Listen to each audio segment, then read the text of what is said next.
Hello friends, एक बार फिर आपका स्वागत है आपके अपने चैनल में जिसका नाम है बैंकिंग पंडित। और अगर आपने हमारे चैनल को सब्सक्राइब नहीं करा है तो जल्दी से सब्सक्राइब कर दीजिए क्योंकि सब्सक्रिप्शन बहुत जरूरी है। देखिए भैया, मेंस का बनाने में मुझे टाइम लग जाता है, मुझे नहीं पता क्यों। तो आज बहुत टाइम बाद, बहुत टाइम क्या, 8 वो दिन थे, आई थिंक 9 दिन हो गए, पूरे 9 डेज के बाद हम एक मेंस का लेक्चर डाल रहे हैं। उसके लिए सॉरी। होप कि आपको अब डेली बेसिस पे मेंस बनेगा। मेंस के लेक्चर आप देख सकते हो कब। देखो भैया, ये क्लास 16 है, इसका मतलब क्या है? इसका मतलब ये है कि इससे पहले क्लास 15 हो चुकी है। 1 से लेकर 15 क्लास आप जाकर देख सकते हो इस वाली लिंक में। ये दिख रही है, RRB PO level, mains level DI. तो फिलहाल मोस्टली मैंने डीआई को फोकस करके ये सीरीज बनाई है। और मेरा मानना है कि जैसे कि बहुत से जो भी आप मेंस देते हैं, उसमें अगर आपने एक डीआई कैच कर ली तो उसमें 5-6 नंबर आते हैं। मिनिमम 5, मैक्सिमम 6 नंबर डीआई दे जाती है आपको। दे देते हैं 6-6 क्वेश्चंस। तो डीआई कैच हो जाए, डीआई बन जाए तो वेल एंड गुड, बहुत अच्छा रहता है। अगर मेंस की डीआई आप बना जा रहे हो तो। हम्म। और जो छूट जा रहा है वो तो छूट ही जा रहा है, ठीक है जी। तो आप इसको जाकर कवर कर लीजिएगा। और फिलहाल ये आरआरबी पीओ का मैंने एक टैगलाइन डाल रखी है, बट ये बहुत से अलग एग्जाम के लिए भी प्लेलिस्ट है। जो आप एसबीआई क्लर्क और आईबीपीएस क्लर्क मेंस देने जा रहे हैं वो भी आप ये कर कर जा सकते हैं। ये डेफिनेटली आपके एग्जाम में ऐसी डीआई दिखाई देगी। तो बनाइए, ये है डीआई। पूरी अपने तरफ से अटेम्प्ट कीजिएगा और पॉज कर दीजिएगा स्क्रीन को, और ट्राई कीजिए अपने एंड से, खुद ट्राई कीजिएगा प्लीज। ठीक है, हम यहाँ बनाना शुरू करते हैं। क्या कहती है DI? There are 6 printer that print some pages either on one side or both side. Okay. Total number of pages. The given gra- graph given below shows the total number of pages printed, including one side and both side printing pages in a axis. हाँ, जो x axis है वो आपकी number of pages दिखा रही है, while y axis क्या दिखा रही है? Cost, cost of printing. ठीक है। Cost of printing pages on one side rupees 10 और प्रिंटिंग पेज अबाउट 15। ठीक है, cost of printing on one side both is the same for all the printer. Total cost of printing all the pages. क्या कर,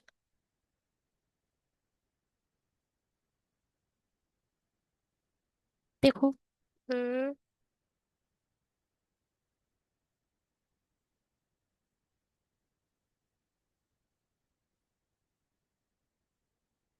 P Q R S T U, है ना?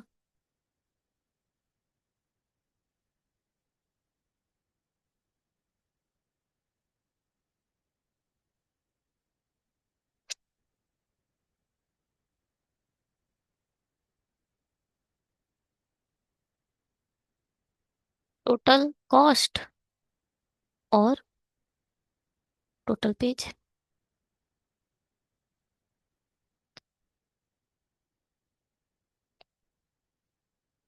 Total cost, total page.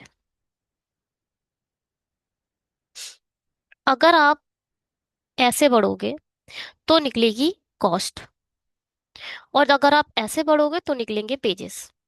कुल मिलाकर सिर्फ P के बारे में बात देखो, और कहीं मत भटकना, पी को देखो। ठीक है। अब पी को जब आप ऐसे चलोगे तो निकलेगा क्या? पेजेस। तो ऐसे देखो, 1 2 3 4 5 6 7 8 9 10।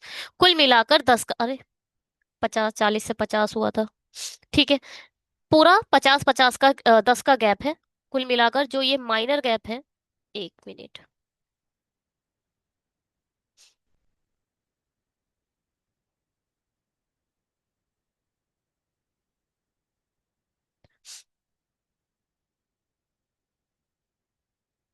पी के बारे में देखो है। पी के बारे में ये देखो, ये है। अब हम ऐसे चल रहे हैं, तो यहां तक तो 50 हो चुका है। एक, दो, तीन, चार, पांच। बात समझ में आई? इस वाली लाइन पर पी बैठा है, इसका मतलब पी जो पेजेस है, जो पेजेस है वो कितने आ गए? 55। बात समझ में आई? 50 और 5, 55। पी के बाद क्या आया? क्यू। अब क्यू देखो, कहाँ बैठा है? 60 पर बैठा है, तो क्यू पर पेजेस कितने आ गए? 60।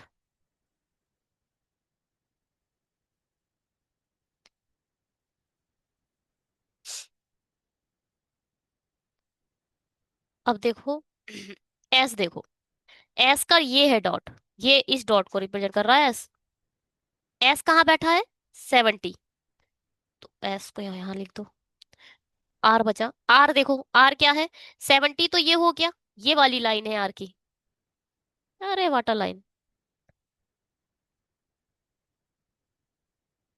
कौन सी लाइन है ये? ठीक है, तो कैसे गिनोगे इसे? 70, 71, 72, 73, 74, 75। तो ये आर कितना हो गया? 75। टी देखो, ये लाइन देखो ये। ठीक है, 60, 61, 62, 63, 64, 65। और यू, यू कौन सी लाइन पे बैठा है? 70 पर बैठा है। क्या बात समझ में आई? नंबर ऑफ पेजेस को आपने ऐसे काउंट कर दिया। ठीक है भैया, कोई प्रॉब्लम?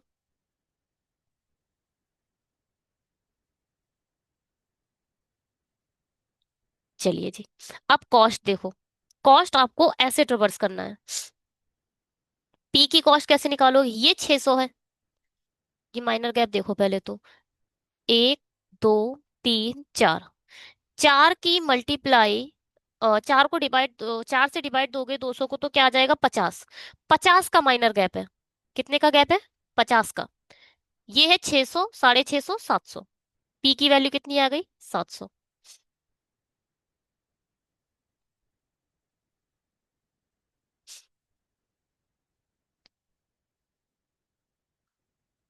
ठीक है।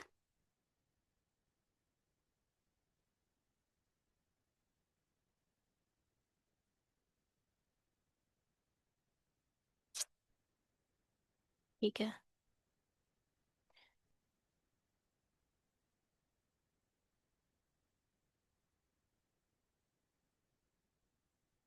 ठीक है, अब देखो क्या, आप क्यू देखो। क्यू कहाँ बैठा है? क्यू तो 800 पर बैठा है। आर कहाँ बैठा है? 1000 और 50 और 1050। और एस कहाँ बैठा है? एस ये वाला डॉट है। 800, 850, 900। टी कहाँ बैठा है? 800 में से 50 कम करे, 750। और यू कहाँ बैठा है? 1000। क्या समझ आया? हम्म? चलो बस इतना ही है और कुछ नहीं है।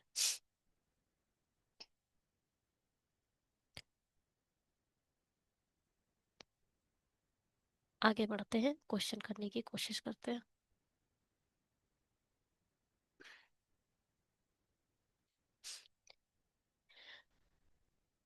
Cost of printing pages on one side is ₹10।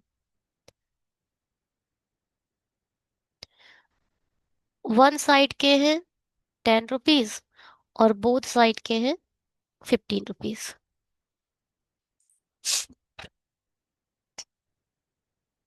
If a Monday and Tuesday together ratio of a total cost of printing pages on one side to the total cost of printing pages on both side। ये one side और both side भी निकालना पड़ेगा। हम्म, कैसे निकलेगा?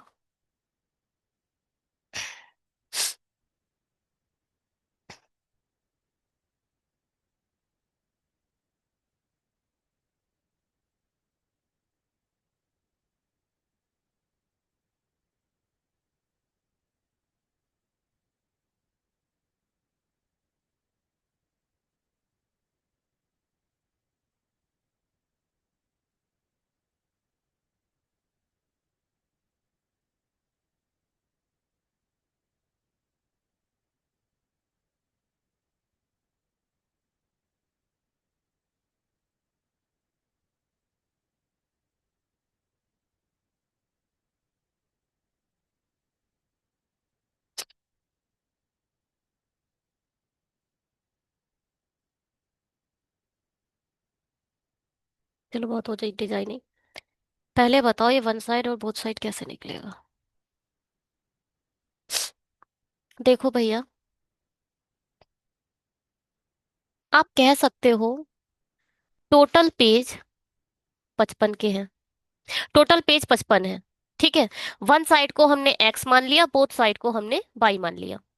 जब one side की multiply 10 से करेंगे और बोथ साइड की मल्टीप्लाई 15 से करेंगे, तब वो टोटल कॉस्ट देगा 700 रुपये। मैंने पहले वाला उठा लिया। हम्म। अगर मैं पाँच तो यहाँ लिख लो 2x 3y, और इसको 5 से मल्टीप्लाई करेंगे तो 14×5 = 70 होता है। ठीक है। इसकी मल्टीप्लाई 2 से कर दो, 2x प्लस 2y, और ये हो जाएगा 110। तो y की वैल्यू आ जाएगी 30। यहाँ लिख लो। यहाँ आ जाएगा वन साइड और यहाँ आ जाएगा बोथ साइड। तो यहाँ आ जाएगा 30। y की वैल्यू आ गई 30। तो यहाँ आ जाएगा 25। सही निकला है। जब इसको माइनस माइनस करेंगे तो ये 30 आ जाएगा। ठीक है, बस सब ऐसे ही कर दो। इरेज क्या करना है, ये वाली इक्वेशन तो हटा दो। ठीक है। अब बस इसको चेंज करना है और इसको चेंज करना है। इसके जगह लिख देना है 60, और इसके जगह आ जाएगा 5 से मल्टीप्लाई करो इसको तो 16×5 = 80 होता है, 160। इसकी मल्टीप्लाई जब करेंगे तो यहाँ आ जाएगा 120। तो बाई की वैल्यू आ जाएगी 40, और ये आ जाएगा 20।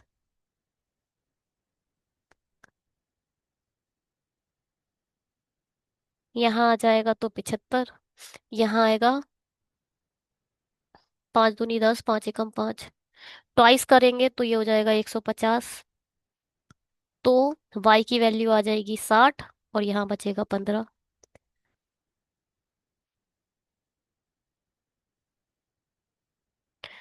यहाँ आ जाएगा 70 मतलब 140। और यहाँ कितना आ जाएगा, आधा। 5 से डिवाइड करना है तो 18×5 = 90।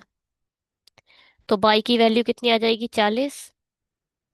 तो यहाँ आ जाएगा 30। क्या समझ आ रहा है। एक बार एक कमेंट आया था कि मैम मैं इक्वेशन सॉल्व नहीं कर पाया, कैसे हुई। तो एक बार देखो, बेसिक सुन लो। पहली पहली बार मैंने बेसिक ही करा था। दोनों एक्स और वन साइड और बोथ साइड, दोनों को मिलाकर कितने पेज है, 65। ठीक है।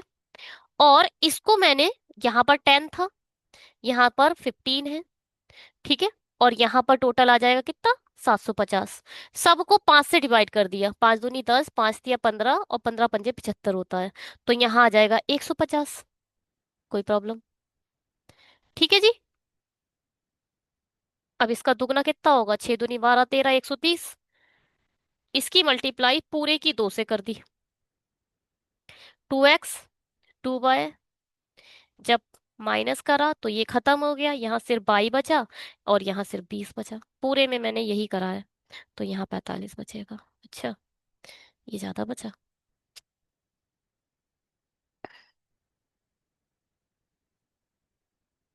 चलो।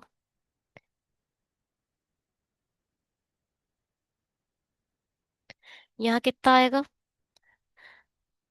5×2 = 10, और यहाँ आ जाएगा 140। तो यहाँ आ जाएगा 60, और यहाँ बचेगा 10। फिलहाल वन साइड और बोथ साइड दोनों निकल गए। कोई प्रॉब्लम हुई है भैया। ये निकालना पड़ेगा, इसके बगैर नहीं होगा ये क्वेश्चन। चलो, चलते हैं क्वेश्चन करते हैं। पहले यहां तक बताओ, यहां तक समझ आया या नहीं आया।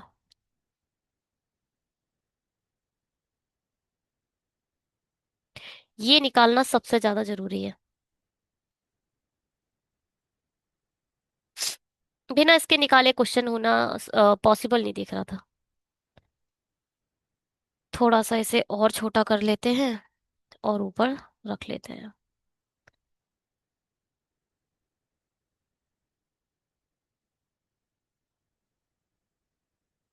ठीक।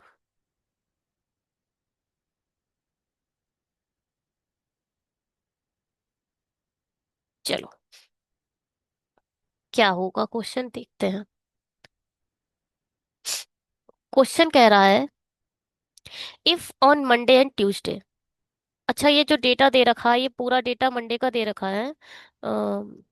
टोटल कैसे वन साइडेड प्रिंटेड, कहीं लिखा तो था, हाँ।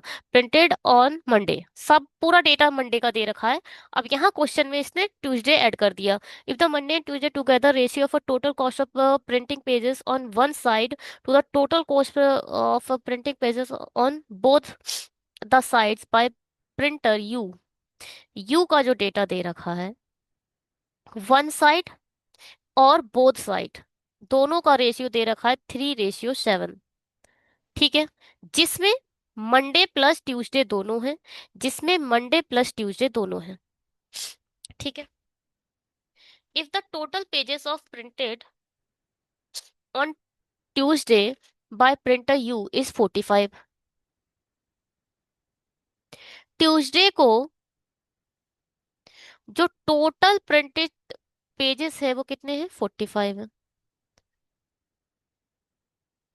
Then find the total number of pages printed on both side on Tuesday by printer U is what part of total number of pages printed on the one side of. तो one side वाले नीचे आ जाए और both side वाले ऊपर आ जाए। You का Tuesday का निकालना है।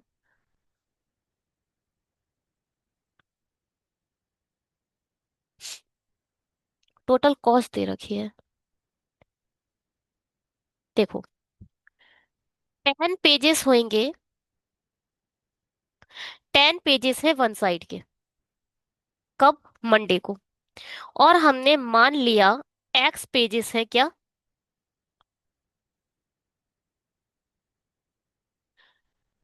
इसको मान लो वन साइड के एक्स होंगे, तो बोथ साइड के कितने होंगे, 45 - एक्स। बात समझ में आई। ट्यूसडे को टोटल पेजेस 45 है, एक वन साइड वाले होंगे और एक बोथ साइड वाले होंगे। वन साइड वाले अगर एक्स हैं तो बोथ साइड वाले कितने होंगे, 45 - एक्स। तो मैंने वन साइड वाले मंडे के ले लिए और वन साइड वाले ट्यूसडे के ले लिए, और इन दोनों की मल्टीप्लाई 10 से कर दी। क्योंकि इन्होंने बोल रखा है चाहे कितने भी प्रिंटर हो, वन साइड का जो प्रिंट है वो 10 रुपए में निकलेगा और बोथ साइड का 15 रुपए में। अब बोथ साइड का कैसे लेंगे, पहले तो 60 है बोथ साइड के मंडे के दिन, और 45 - एक्स डेटा किसका है,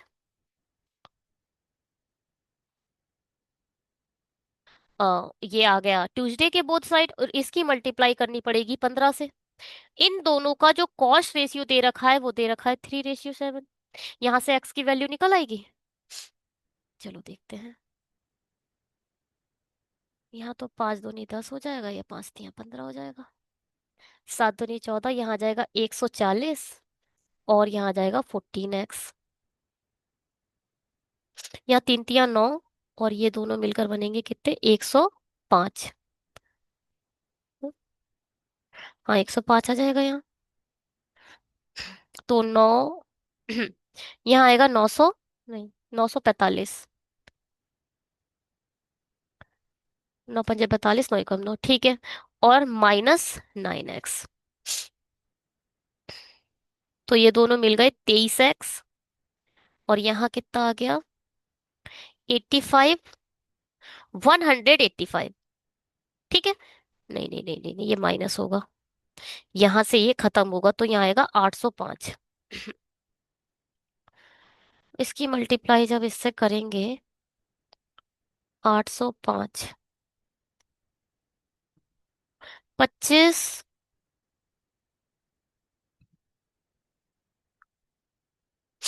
चलो, आ, 2 तिया 6, 2 चौके 8, 3, 3 टाइम जाएगा। 3 तिया 9, 3 दूनी 6, बचा कितना, 115। 3 पंजे 15, 5 दूनी 10 और 11। ठीक है, तो एक्स की वैल्यू तो आ गई 35। कुल मिलाकर वन साइड वाले आ गए 35, कब, ट्यूसडे के लिए। और तो बोथ साइड वाले कितने होंगे, 45 में से 35 गए, बचे 10। टोटल कॉस्ट निकालनी थी ना, टोटल कॉस्ट कैसे निकलेगी? वन साइड वाले की जो प्रिंटेड है वो 10 रुपए में जा रहा है, पूछा है क्या?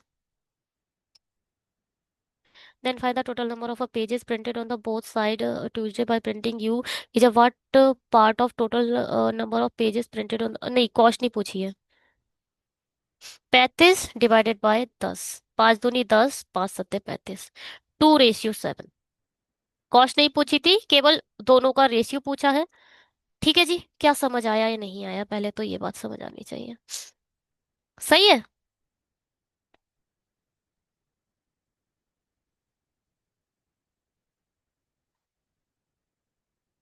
प्रिंटर क्यू एस यू और वी द्वारा एक तरफ प्रिंट पृष्ठों की औसत संख्या इतनी है। क्यू एस यू और वी का टोटल होगा 120। वन पृष्ठ है ना, तो कौन कौन है? क्यू एस और यू। वी तो है ही नहीं हमारे पास। क्यू एस यू, 3 2 6 और 1 7। तो यहां से वी कितना निकल के आया? 70 हटाओगे तो बचेगा 50। वन साइड पेजेस बी के केस में 50 है। और पी प्रिंटर इतने द्वारा दोनों तरफ पृष्ठों की औसत संख्या 35। 35 चौक 140। तो यहाँ बचेगा PRTB। पी कहाँ है? PRT, 6 3 9 2 11। तो 110 + B, यानी बोथ साइड की वैल्यू आ गई 30। तो पूछा क्या है? तो प्रिंटर बी द्वारा एक तरफ और दोनों तरफ की कुल लागत क्या है? कुछ नहीं है। 50 की मल्टीप्लाई 10 से हो जाएगी, क्योंकि वन साइड का तो कॉस्ट प्राइस 10 रुपए है। जबकि 30 की मल्टीप्लाई 15 से हो जाएगी। यहाँ 500 आ गया, और 15 3 45। हाँ, 1 सेकेंड, 1 सेकेंड, 1 सेकेंड, 1 सेकेंड। ये तो 950 आ रहा है। 950 तो हमारे पास ऑप्शन भी नहीं है। क्या गलती हो गई? 3 2 5, 5 और 1 6। क्या था? QSU, 3 6। हाँ, तो ये 60 आना चाहिए इधर। इधर 60 आएगा तो इधर 600 हो जाएगा। है ना, 60 की मल्टीप्लाई 10 से करोगे तो ये 600 हो जाएगा। 6 4 10, तो ये आएगा आंसर। ओए होए, ये तो मैंने करा भी नहीं था जूम। ठीक है, 1050 आंसर आना चाहिए। Let's see. ठीक है भैया, ठीक है। चलो जी, इसको देखें। What is the ratio of total cost of printing pages on one sided? कुछ नहीं था ये ना, ये निकालना था। इंपॉर्टेंट ये था निकालना। What is the ratio of total cost of printing pages on one side by printer P and R together? P और R कितने होगा? 40। मतलब चलो रेशियो निकालना है तो 40 की मल्टीप्लाई बाय 10 से कर दो। फिर क्या बोल रहा है? Together to the total cost pages on both side by T and U। T और यू कितने हैं? 80। 80 की मल्टीप्लाई 15 से करनी है। याद रखिएगा, कॉस्ट पूछ रहा है तो जब बोथ साइड होगा तो 15 से मल्टीप्लाई करनी है, वन साइड के लिए 10 से मल्टीप्लाई करनी है। 4 दूनी 8 तो खत्म हो गया, 5 दूनी 10, 5 तियां 15, 2 से 2 खत्म, 1 3। आंसर कितना आ गया? 1 3। ठीक। यदि मंगलवार को प्रिंट क्यू द्वारा एक तरफ प्रिंट पृष्ठों की, देखो मंगल मंगल तो है नहीं हमारे पास, सिर्फ सोमवार ही है। मंगलवार आ जा रहा है बार बार, तो इसे अच्छे से सजा कर लिख लो। है जी। मंगलवार को प्रिंटर क्यू द्वारा एक तरफ प्रिंट पृष्ठों की कुल संख्या, देखो एक होगा। पहले तो सिर्फ क्यू की डिटेल पूछ रहा है। क्यू, क्यू में बोथ साइड भी होगा, वन साइड भी होगा और बोथ साइड भी होगा। तो बोल रहा है क्यू द्वारा एक तरफ पृष्ठों की कुल संख्या सोमवार की तुलना में 60% अधिक है।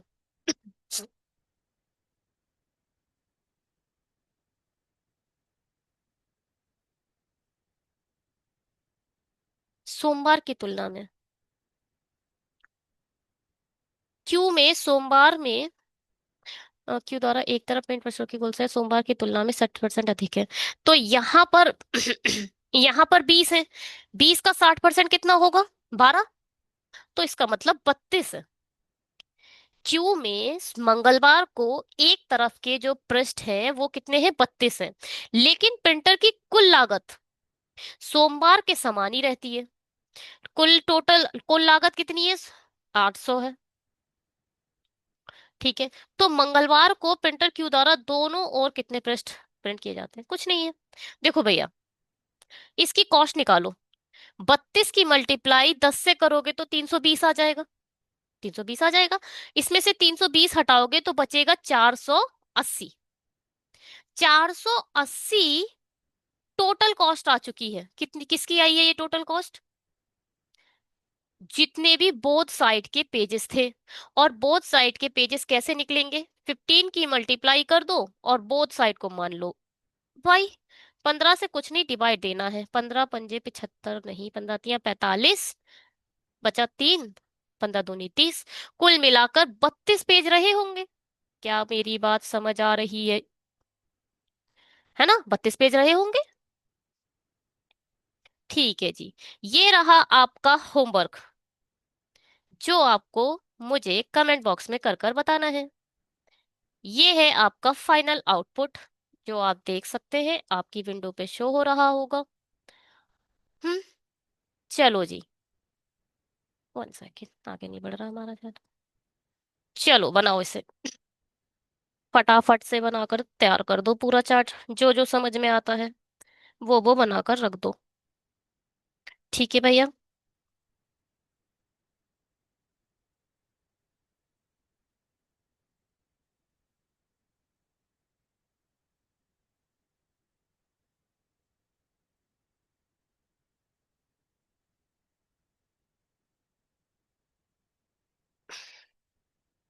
चलो।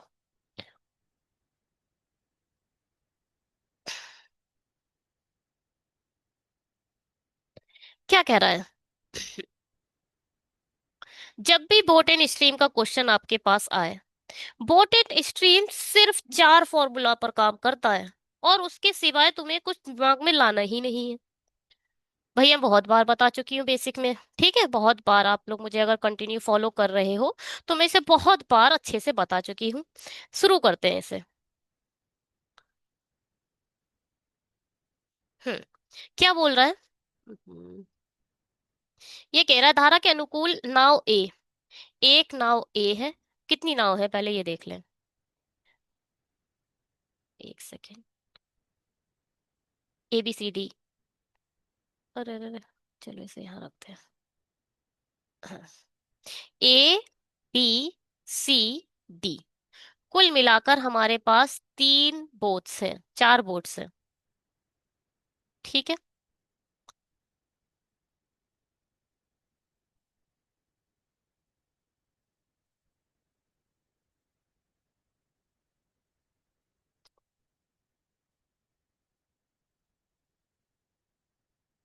एक आएगा इसका BS, एक आएगा इसका CS, एक आएगा इसका DS, और एक आएगा इसका US। ठीक है भी।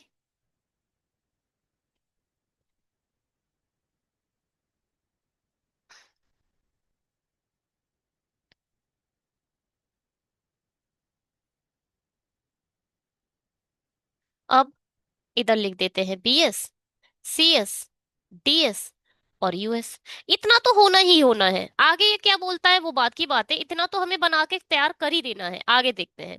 धारा के अनुकूल नाव A की गति इतने किलोमीटर प्रति घंटा है। अब देखो, मैं थोड़ा थोड़ा बता देती हूँ। DS मतलब धारा के अनुकूल, और इसे बोला जाएगा डाउन स्ट्रीम। ठीक है। और US बोलेंगे हम धारा के प्रतिकूल, या फिर इसे बोला जाएगा अप स्ट्रीम। क्या मेरी बात समझ में आ रही है? और ये तो है ही, ये ना जो ये है ये वही है। बोट स्पीड ऑफ बोट, और ये है स्पीड ऑफ करंट। क्या था? धारा के अनुकूल नाव एक ही गति इतने किलोमीटर है, तो इसे आप लिख सकते हैं S+21।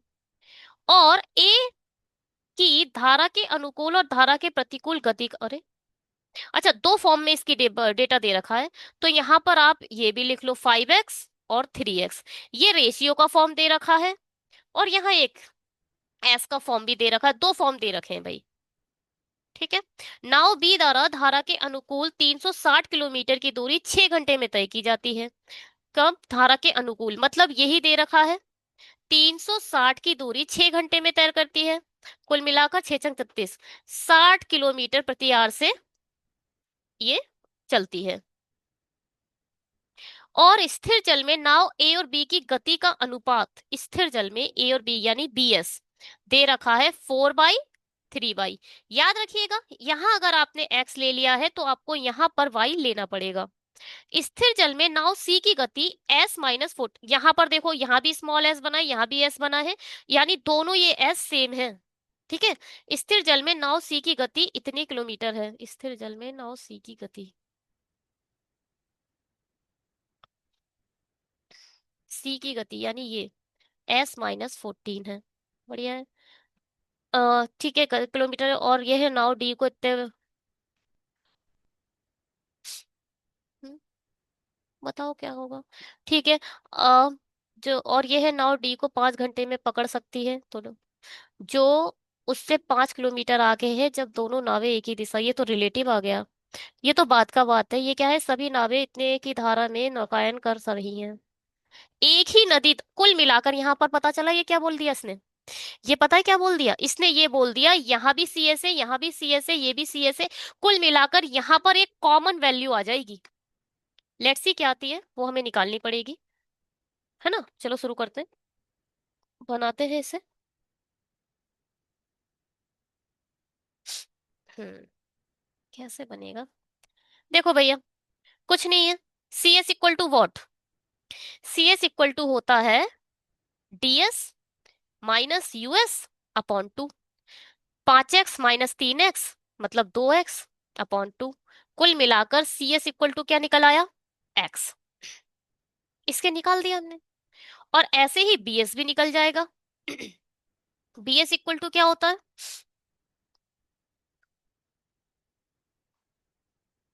B S equal to होगा डीएस प्लस यूएस अपॉन 2।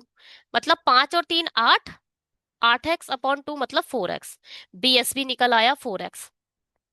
चलो भैया, एक्स के फॉर्म में आ गया। इस इक्वेशन का यूज कर सकते हैं, हाँ। देखो, डीएस इक्वल टू क्या होता है, डीएस इक्वल टू होता है क्या, BS plus C S. DS equal to कितना होता है, BS plus C S. DS कितना है 60, बीएस कितना है 3y, और सीएस के प्लेस पर सीएस ही रहने दो। सीएस के प्लेस पर चाहो तो एक्स लिख सकते हो, है ना। ये देखो सीएस इक्वल टू एक्स आ चुका है, तो मैं एक्स लिख देती हूँ यहाँ पर। मैंने यहाँ पर एक्स लिख दिया। यहाँ बीएस के प्लेस पर क्या लिख सकते हो, 4/4 लिख सकते हो ना, हमने पहली इक्वेशन ए के फॉर्म में ही तो लिखा है, तो यहाँ पर आप लिख सकते हो 4/= 4x। कुल मिलाकर आप कह सकते हो y=x। बस यहाँ पे y की वैल्यू x लिखनी है, तो यहाँ आ जाएगा 4x=, यहाँ जब x लिखोगे तो 3x + x 4x। यहाँ से x की वैल्यू कितनी आ गई, 4 × 4, 4×5 = 20। कुल मिलाकर x की वैल्यू आ गई 15। हम्म,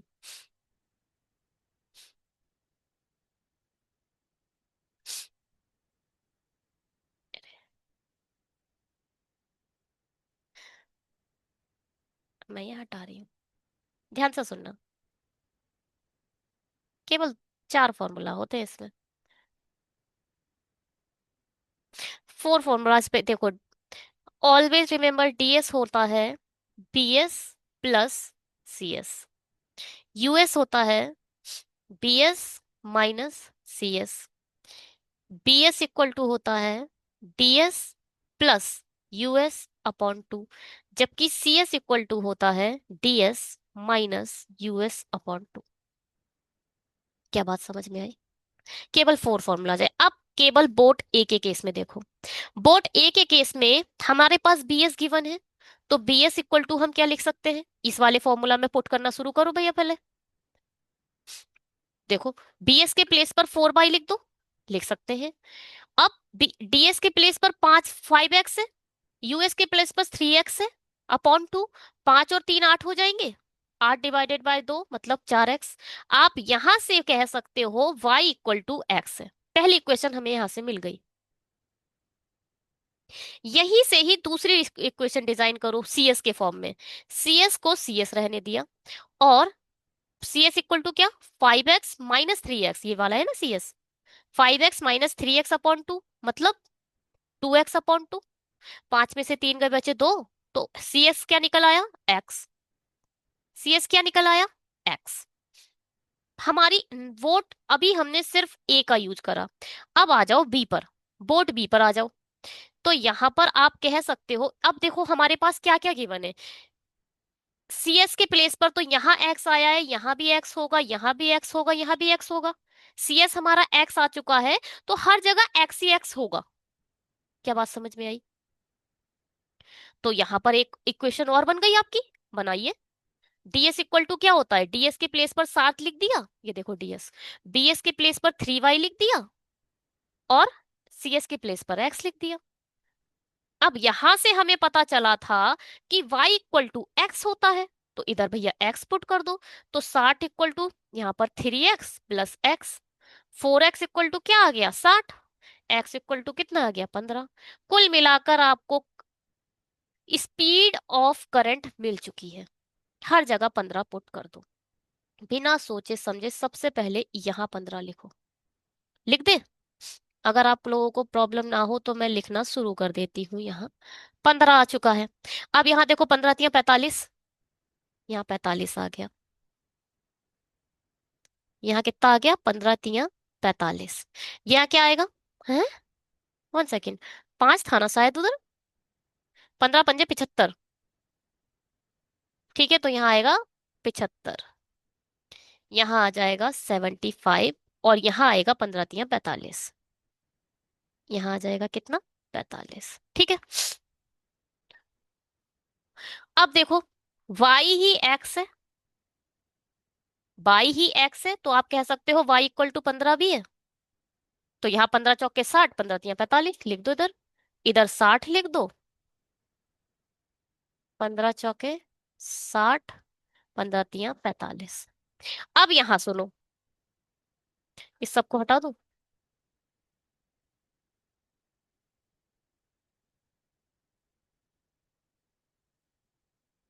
अब देखो क्या,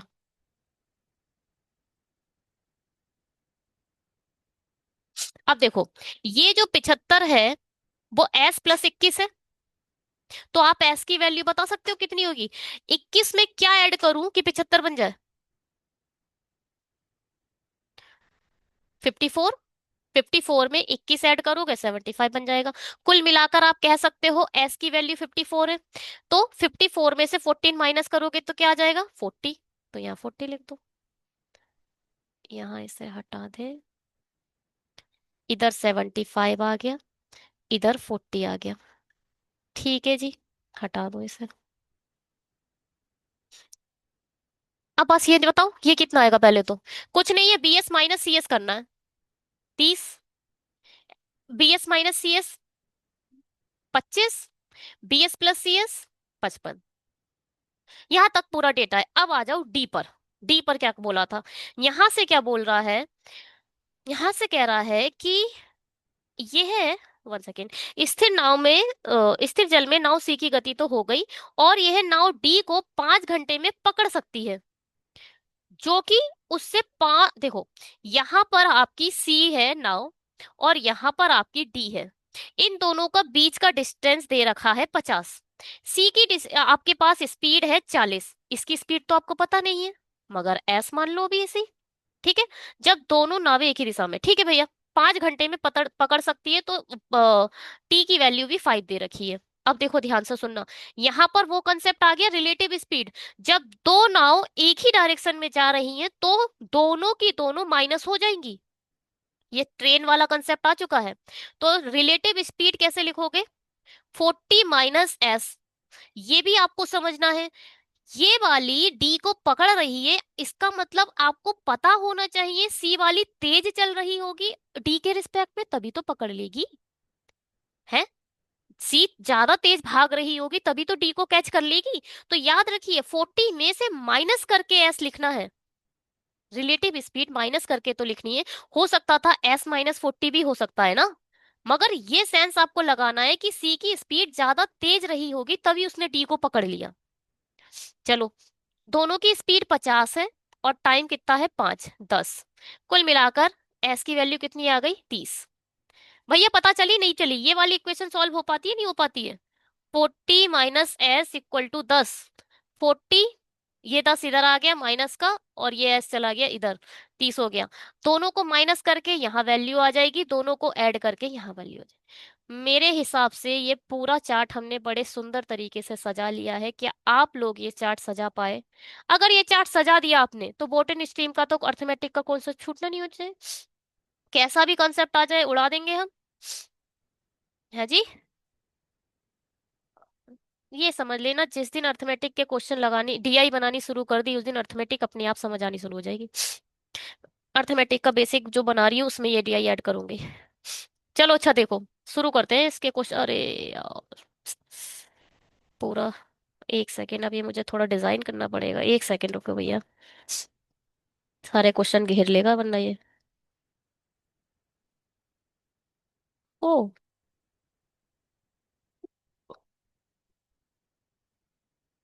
ठीक है, चलो शुरू करते हैं आज की इसके क्वेश्चन। देखो भैया, आज की डीआई में आई मीन आज के लेक्चर में ये दो ही डीआई रहेंगी, ठीक है। और इसके क्वेश्चन ज्यादा खास नहीं होंगे, क्योंकि ये सारी की सारी, इसे आप कह सकते हो कैसे डीआई भी कह सकते हो, क्योंकि आपने अपना डेटा खुद डिजाइन किया है। फिलहाल तो ये अर्थमेटिक बेस्ड की डीआई है। मगर नेक्स्ट वीडियो से मैं नंबर ऑफ डीआई थोड़ी सी बढ़ाने की कोशिश करूंगी। पहला वीडियो था बनाने में मुझे टाइम लग जाता है, और अब कंटिन्यू बनाऊंगी ना तो देखिएगा कंटिन्यू बनेगा। चलिए शुरू करते हैं इसे। क्या कहती है कहानी? कहानी कहती है, व्हाट इज द रेशियो, ये देखो homework. What is the ratio of a speed of a boat B? Boat B की स्पीड कितनी है 45। In still water is a speed to boat D in speed, D की क्या है 30। दोनों का रेशियो 15 - 3 = 45, 15 - 2 = 30, 3 2 रेशियो आंसर। ठीक है, देखो निकालना ही सबसे इंपॉर्टेंट रहता है इसमें। स्थिर जल में नाव सी की गति 40। धारा की गति का कितना प्रतिशत है? धारा की गति किसमें, सी की बात कर रहा था, 15 का कितना प्रतिशत है? 15 नहीं, 15 नहीं है, 15 - 2 = 30, इन दोनों में से होगा कोई। 30 बचा और बचा 10, 15 × 6 = 90, तो ये आएगा आंसर। ठीक है जी, केवल डिवाइड देना था 40 को 15 से। Find the total time taken by boat A to travel 180 kilometre in upstream and 150 kilometre in downstream together. Okay, देखो भैया, डाउन स्ट्रीम कितनी है 75 किलोमीटर पर आवर से चल रही है, और ये बोल रहा है डाउन स्ट्रीम कितना चलना है 150 किलोमीटर चलना है, जबकि अप स्ट्रीम कितना चलना है 180 किलोमीटर चलना है। कितने की स्पीड से? 45 की स्पीड से। बस इन दोनों, ये ट्वाइस है और ये 4 टाइम है, 6 घंटे में कवर कर देगा।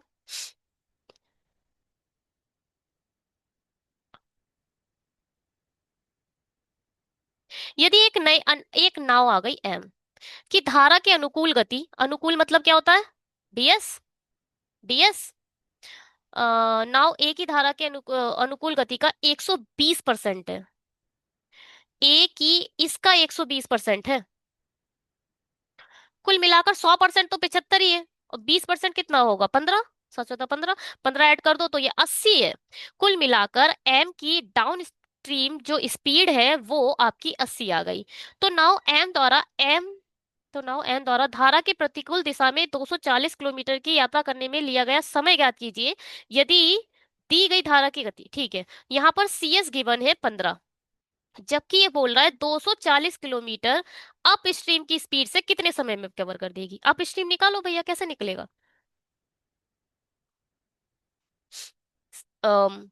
सीएस क्या होता है? सीएस होता है down stream minus up stream upon 2। अब CS के प्लेस पर 15 लिख दो, DS के प्लेस पर 80 लिख दो, US के प्लेस पर US रहने दो और 2। 15 दूनी 30। 80 में से 30 गए तो US कितना आ गया? 50। 50। एक सेकेंड।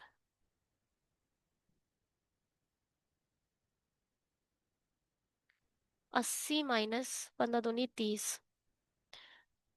हाँ ठीक है, 5 3 8। ये क्या है?